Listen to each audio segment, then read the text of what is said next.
Hey guys, Chris here with the Good Old Gamer. So today we're going to talk about consoles. I know on this channel it comes up every once in a while, but with the video series that I've been doing where we've talked about CPUs, we've talked about GPUs, we've talked about monitor technology, consoles kind of fall in as the next thing that we really need to tackle. And the reason for this, and a lot of you guys commented when I was talking in this video right here, that console hardware is really something that people are going to be pushed towards if GPU manufacturers really do start shifting focus away from gaming.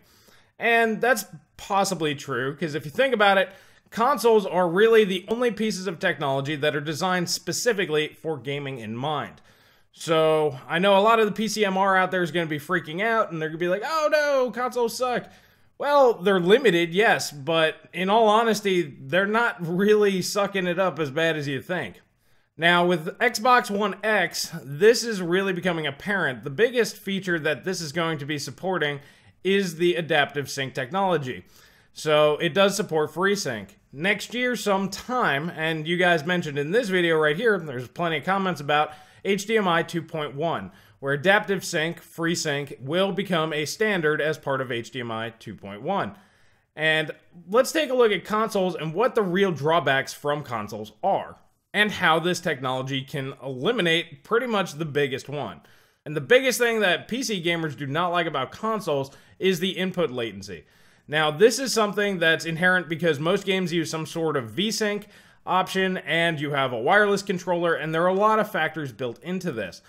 By using the HDMI 2.1 or a FreeSync standard, this will allow consoles to run without any sort of VSync and without screen tearing all over the place. So this way you get a much better image quality, and this should reduce input latency. So this is something that I'm really interested to see. I don't think I would go investing into any of this technology until it's actually working and in practice. So let other people do the investing for you. But I think that that's going to be extremely helpful for consoles coming up. Now, in my adaptive sync review, I went ahead and pretty much demonstrated that a GTX 1060 level GPU can handle higher resolutions just fine with adaptive sync. So with the Xbox One X essentially having an RX 580 level GPU in it, it's very likely that running games at 1440p or possibly higher if they're less demanding titles will be more than adequate. So there's really no way to know exactly how everything's going to shake out because the consoles aren't here yet and the TVs aren't here yet.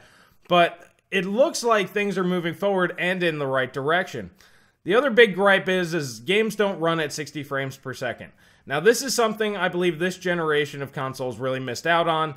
But the real problem here is AMD did not have a cost-effective CPU solution that would be able to provide enough horsepower for the PlayStation or the Xbox to produce a 60 frame per second lock or stick close to it. Simply put, the CPU hardware just wasn't there. And with the PS4 Pro and Xbox One X, both Sony and Microsoft wanted to keep the consoles the same architecture, so optimizations for the original game code will work on the new refreshed consoles. While I personally think Microsoft missed an opportunity with the Xbox One X to use some form of Ryzen, but since the Zen-based APUs aren't on the consumer market yet at all, that might have been the reason why they had to stick with the Jaguar cores. Perhaps AMD was much further behind on development on their APU side than we all knew. Raven Ridge was supposed to be out Q3 sometime this year. Maybe it still will be. I haven't seen any information on that recently, but obviously the Xbox One X needed to be in production several months ago to hit its November launch.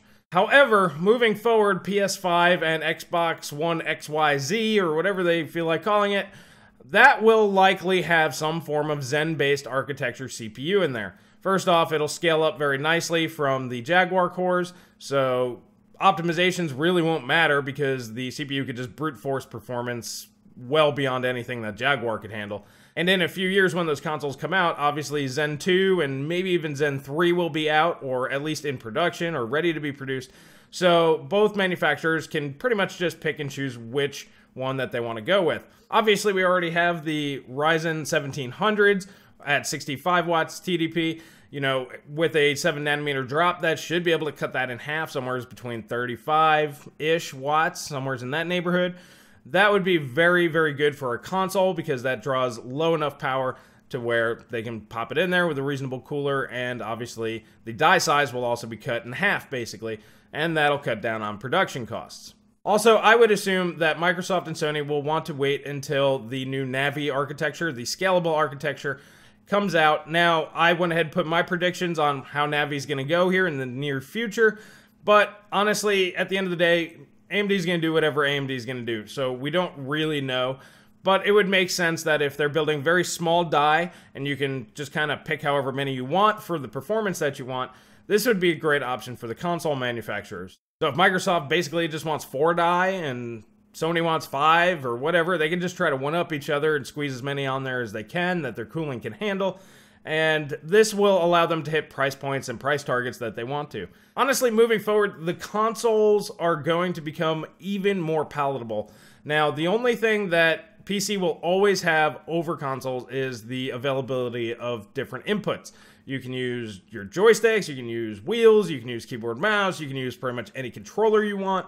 That's something that I think is a missed opportunity. If Sony and Microsoft would allow proper keyboard and mouse support on their consoles, yes, I know that would kill their online, everybody's the same and everybody's equal and everybody gets a trophy kind of a thing.